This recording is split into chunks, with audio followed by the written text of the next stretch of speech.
Sahabat partner I, tahukah kamu, revolusi bisnis sudah dimulai. Dulu sebelum ada internet dan AI, mau mulai usaha itu susahnya minta ampun. Sepinter apapun kita, kalau tidak punya modal atau punya koneksi dengan orang berduit, hampir-hampir tidak mungkin bisa punya usaha. Tetapi sekarang, internet semakin murah dan biaya subscription AI juga makin murah karena persaingan yang ketat dan semakin bertambahnya AI dari Cina yang makin ngepres harganya. Jadi, mengapa tidak mulai berbisnis? Nggak punya ide? Nah, sebenarnya siapapun bisa. Ya, siapapun bisa, asal ada kemauan. Dan satu hal lagi juga yang sangat penting, yaitu ada yang mau bukain jalan. Artinya, ada yang mau nunjukin jalannya. Dan hari ini, saya mau nunjukin jalannya buat para sahabat partner Rai. Ternyata penyebab mengapa banyak orang gak mulai mencoba berbisnis adalah ini pada umumnya. Satu, orang itu gak punya ide. Atau lebih tepatnya orang itu berpikir bahwa dia gak punya ide. Kemudian nomor dua, atau sebaliknya orang itu kebanyakan ide. Jadi bingung ya. Jadi dua hal tersebut sama-sama membuat orang tidak tahu mau mulai dari mana. Tapi tenang, saya sudah meng-create satu tool atau alat yang bisa membantu memecahkan dua masalah di atas, sehingga yang manapun kategori orang itu, dia pasti akan punya ide untuk mulai berbisnis. Nah, sebelum kita masuk ke situ, saya akan memperlihatkan dulu siklus proses dalam memulai sebuah bisnis dari nol. Ibarat orang yang mau menuju ke sebuah tempat yang dia belum pernah datangi sebelumnya atau sama sekali ya, maka dia perlu sebuah peta atau roadmap sehingga dia tahu betul apa yang harus dia persiapkan dan dari mana harus memulai dengan benar. Sehingga tidak tersesat ke sana ke sini, buang-buang waktu, buang-buang uang, bahkan akhirnya gagal mencapai tujuan. Jadi sebenarnya kamu nggak perlu jadi ahli bisnis untuk bisa mulai sebuah bisnis, karena kita akan jalanin ini bareng-bareng satu persatu. Di video ini saya akan bantu sahabat memulai dari tahap yang paling pertama, yaitu cari tahu dulu apa sih kebiasaan kita dan minat kita. Nah, dua hal ini, bisa dan minat, sangat penting karena saling melengkapi. Bisa berbicara mengenai skill dan knowledge, keterampilan dan pengetahuan. Ini penting untuk membangun trust atau rasa percaya dari customer. Hal yang kedua yaitu minat. Minat itu ibarat api ya, yang membakar bensin agar mobil tetap jalan. Jadi kita ibaratkan minat itu apinya dan mobil itu perusahaan ya, bisnis. Begini, yang namanya berbisnis itu tantangannya banyak sekali. Kalau kita menerapkan minat kita dalam bisnis, walau bagaimanapun sulitnya bisnis itu, kita akan tetap melakukannya dengan tekun dan senang hati. Pertama, dari siklus proses memulai bisnis dari nol ini adalah tahap yang paling susah bagi sebagian besar orang. Juga saya dulunya ya. Murid-murid di kelas bisnis yang saya ajarkan, murid SMA dan mahasiswa, pada umumnya mereka menjawab tidak tahu. Kalau ditanyakan, kamu bisanya apa? Bahkan kalau ditanya, kamu sukanya apa? Mereka butuh waktu yang lama untuk menjawab pertanyaan sederhana ini. Kok bisa ya? Bisa, karena mereka tidak pernah memikirkan apa yang mereka kuasai atau sukai. Nah, sahabat partner I, jika ingin berbisnis, harus mulai sering-sering memikirkan dua pertanyaan itu. Aku bisanya apa ya? Aku sukanya apa ya? Harus sering-sering mulai dipikirkan. Nah, tapi untuk membantu kalian memulainya, saya sudah membuat kuesioner yang bisa kamu prompt ke AI untuk mendapatkan ide-ide berbisnis yang ditawarkan AI nantinya. Memang merupakan ide kasar, tapi setidaknya bisa kayak nge-charge gitu loh, ide untuk ide yang lebih matang ya, sebagai ignition, kayak mobil tuh ada ignitionnya gitu loh, ada sparknya gitu ya, supaya kita mulai merangsang otak kita untuk memikirkan ide-ide bisnis yang ditawarkan oleh AI dan mematangkannya. Yuk kita lihat ya caranya. Nah, ini kuesionernya ya, saya beri nama kuesioner penemuan diri untuk ide monetisasi. Monetisasi artinya untuk dijadikan bisnis ya, supaya bisa dapat duit gitu lah ya, artinya begitu. Nah, isilah kuesioner ini secara jujur apa adanya, tapi isi dengan benar-benar rinci ya. Artinya gini, contoh ya. Nomor 1, topik apa yang paling kamu sukai untuk dibicarakan atau dipikirkan? Di sini saya ada kasih berbagai macam ide ya untuk diklik gitu ya. Contohnya makanan dan memasak. Nah, saya klik nomor 1, klik gitu ya, 1. Harus diklik ya, kalau nggak diklik dan dikasih angka nomor 1 atau centang, kemungkinan waktu kita feed ke ChatGPT tidak bisa membacanya meskipun kita sudah highlight. Sepertinya ChatGPT tidak bisa membaca highlight. Tapi kalau kita masukkan angka 1 di 2 kurung prompt ini, ChatGPT pasti bisa membacanya. Kemudian kalau bisa makanan dan memasak ditulis yang rinci. Makanan apa, memasak apa. Semakin rinci data yang kita masukkan ke ChatGPT, hasil yang dikeluarkan oleh ChatGPT responnya akan semakin unik, akan semakin personal, akan semakin spesifik ya. Ini kan contoh ya, tapi kalian tulis di sini dalam kurung misalnya makanan. Oh, misalnya makanan Jawa Tengah gitu ya, Jawa Tengah, dan masakan Cina misalnya gitu ya. Nah, kemudian jadi tulis secara rinci, atau makanan organik atau apa. Semakin rinci, semakin spesifik, semakin bagus ya untuk ChatGPT nanti mengeluarkan responsnya. Kemudian ini contoh aja ya. Saya paling suka kan pertanyaan topik apa yang paling kamu sukai untuk dibicarakan atau dipikirkan.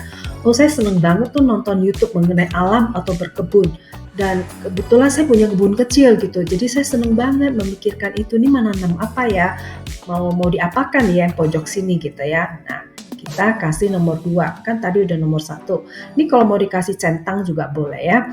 Kemudian tuliskan dengan jelas alam yang seperti apa, apakah alam itu gurun, kan banyak, atau laut ya, atau gunung. Nah, ini contoh aja ya, kan berkebun jadi gunung misalnya ya, atau lembah gitu ya. Kemudian berkebun, misalnya berkebun pohon durian misalnya. Jadi tuliskanlah selengkap-lengkapnya ya. Kemudian kan topik yang paling kamu sukai dibicarakan atau dipikirkan. Saya suka bantu orang ya, misalnya 3 ya. Kan saya bikin YouTube ya, video. Saya senang bantu orang dengan ide-ide baru ya, cara-cara baru membuat orang makin cerdas gitu misalnya ya. Tulis dengan rinci, membantu orang mendapatkan ide misalnya. Mendapatkan ide, kemudian ide usaha misalnya ya, dan lain-lain lah gitu ya. Yang penting harus rinci di sini. Kemudian kemudian ada lagi yang saya suka pikirkan tetapi nggak ada di sini pilihannya ya. Nah, kita centang di sini udah nomor 4, nomor 3 ya ini ya. Jadi ini nomor 3 ya. Nah, kita tambahkan boleh, dan saya anjurkan harus tambahkan ya, supaya makin spesifik ya, sesuai dengan personal kamu. Contohnya misalnya saya nambahkan, saya suka memikirkan topik merapikan rumah ya dan kamar, menyetrika baju dengan sangat rapi misalnya seperti itu ya. Nah, kemudian topik nomor 2, orang-orang biasanya datang kepadamu untuk, kita boleh sama misalnya ya, sering datang ke saya tuh curhat ya, saya klik 1 gitu ya. Kemudian minta ide atau kreativitas ya, saya klik nomor 2. Nah, tapi saya tambahkan, atau curhat saya harus tambahkan. Kenapa harus tambahkan secara rinci? Coba bayangkan ya, Misalnya, kuesioner ini diisi oleh 5 orang, dan 5 orang ini ngisinya sama gitu ya, curhat, udah nggak dikasih spesifiknya apa, rinciannya apa. Terus minta ide atau kreativitas, tapi juga nggak dirinci apa.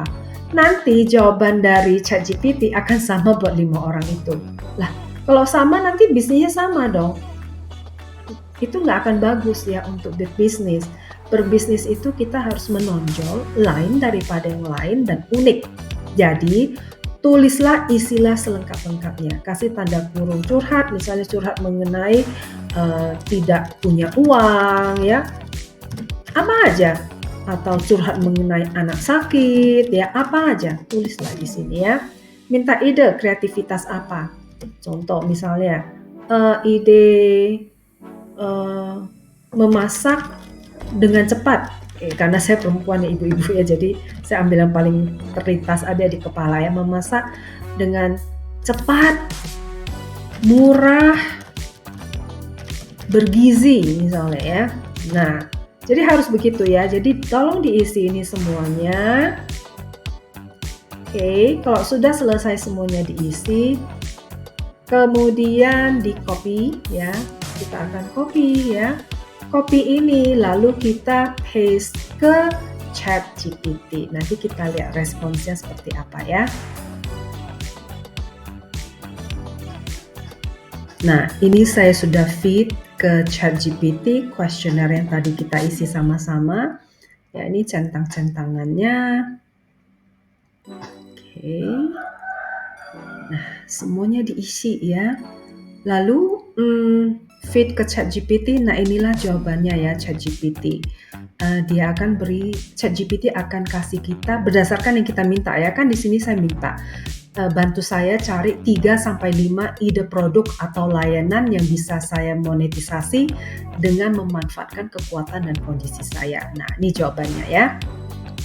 1. Jasa merapikan rumah ya, ala kampung. Kenapa cocok? Dia kasih alasan ya. Kamu suka merapikan rumah dan menyetrika rapi. Kamu detail, teliti, suka membuat sistem atau rutinitas. Kemudian bisa jadi layanan bantu tetangga atau ibu-ibu di kampung yang sibuk ya. Bentuk monetisasinya jasa langsung ya, bayaran per rumah, kelas online atau video tutorial rapi ala desa, ini contoh ya, untuk audiens desa di YouTube atau WhatsApp group berbayar. Nah, coba kita lihat ya. Kelihatannya nggak masuk akal ya. Kok ala kampung gitu misalnya ya. Coba kalau kita mau mulai, ini kan masih brainstorming ya, masih mulai menggali ya kan. Jangan langsung kita judge atau menghakimi ya, atau mematokkan palu, wah ini mah nggak bisa jalan nih. Jangan ya. Jadi saya pernah baca di Google, ini true story. Ada seorang perempuan, bukan Indonesia, di luar negeri, itu menjual kentut. Coba bayangkan, nggak masuk akal kan? Tapi laku. Ada orang-orang bule ya, beli kentutnya gitu loh, dan dikirim sama perempuan itu. Nah, dari hasil menjual kentut itu, dia bisa bangun rumah buat orang tuanya, dan lain-lain. Yang saya lihat itu bukan di kentutnya, saya lihat ini kan ide yang gak masuk akal ya. Kok bisa sih dia punya ide kayak gitu loh. Tapi kenyataannya ide yang tak masuk akal pun ya itu mungkin. Jadi dalam proses brainstorming ini, menemukan ini, jangan kita langsung memutuskan ini nggak bisa. Jangan dulu ya, kita tampung dulu ya, nanti di ideation kita baru akan mulai melihat dengan rinci satu persatu ya dari ide-ide yang ditawarkan oleh ChatGPT ini, dan kita matangkan. Itu di proses selanjutnya, di ideation. Sekarang ini masih brainstorming ya, mencari kamu bisanya apa, kamu minatnya apa. Nah, ini loh kira-kira ide berbisnisnya. Jadi kita tampung dulu aja ya, jangan langsung di-cut dulu ya. Nanti di video selanjutnya mengenai ideation kita akan matangkan sama-sama ya. Oke, contoh satu lagi ya. Nomor 2, kan dia kasih 3 ide. Ide yang nomor 2, konten YouTube blog ya, hidup rapi dan sederhana di kampung. Banyak ya vlog-vlog kayak gitu ya. Itu bisa loh. Ya, dan banyak yang suka nonton gitu loh ya. Apalagi nanti kalau misalnya Veo 3, Veo 3 dari Google sudah bisa kita pakai, itu kita bisa dubbing dalam bahasa Inggris ya. Jadi sangat memungkinkan untuk ditonton oleh orang seluruh dunia ya, bukan hanya orang Indonesia saja. Nah, bahkan ChatGPT di sini kasih kita alasannya kenapa cocok. Karena kan kamu suka cari ide di YouTube ya, di Pinterest mengenai bersih-bersih rumah, beres-beres rumah, juga kamu pandai bikin sistem, suka berbagi, tinggal di desa, dan akhirnya dia putuskan bisa dikembangkan jadi channel yang menenangkan dan relatable ya, yang berhubungan ya, bagi orang kota untuk belajar sesuatu yang berbeda mengenai orang desa gitu ya. Nah, cara menguangkannya, monetisasinya, bisnisnya adalah Google AdSense dari YouTube. Artinya apa? Kita bisa mendapatkan uang dari iklan yang muncul di YouTube gitu. Itu monetisasi kita ya. Bisa juga kita sebagai affiliate marketing ya, afiliasi, menjual produk rumah tangga ya, entah di Tokopedia, di Shopee, nanti kita belajar sama-sama ya. Kemudian juga kalau kita bisa menulis, suka menulis, dan tentu saja pakai AI ya membantu kita menulis, kita bisa menulis e-book ya, tips rumah rapi dan hemat. Nah, ini adalah saran ketiga, produk kreatif, karena tadi di questionnaire ya saya tulis suka ayam ya, suka banget miara ayam. Nah, dia tonjolkan bisa loh produk kreatif ya, rak ayam bahagia, peralatan ayam bertelur. Kenapa cocok? Kamu tahu cara bikin ayam nyaman dan bertelur. Kan di questionnaire saya nulis gitu ya. Kamu tinggal di desa, kamu suka hewan peliharaan. Jadi ini bisa jadi keunikan yang belum banyak digarap orang ya, alasan ChatGPT begitu. Nah, memonetisasi, membisniskan ini apa dong? Juara ayam sederhana buatan tangan atau kerjasama dengan tetangga ya, atau video tutorial atau PDF panduan ayam bahagia telur melimpah ya, dan lain-lain ya, nanti bisa dicoba. Jadi tahap ini kita brainstorming, kita tampung dulu semuanya ya, jangan langsung divonis ya.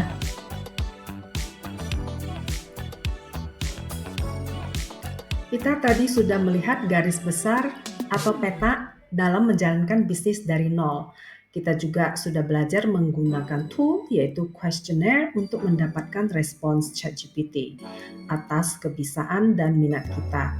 Dan yang terakhir, jangan lupa kita tampung dulu semua ide-ide yang ditawarkan. Sahabat, sebelum melangkah jauh, kenali dulu kekuatan kamu dan minat kamu. Seringkali ide besar lahir dari hal kecil yang kamu sukai dan sering kamu lakukan. Sahabat Partnerai, terima kasih sudah menonton sampai selesai. Untuk mendapatkan questionnaire, bisa lihat di deskripsi.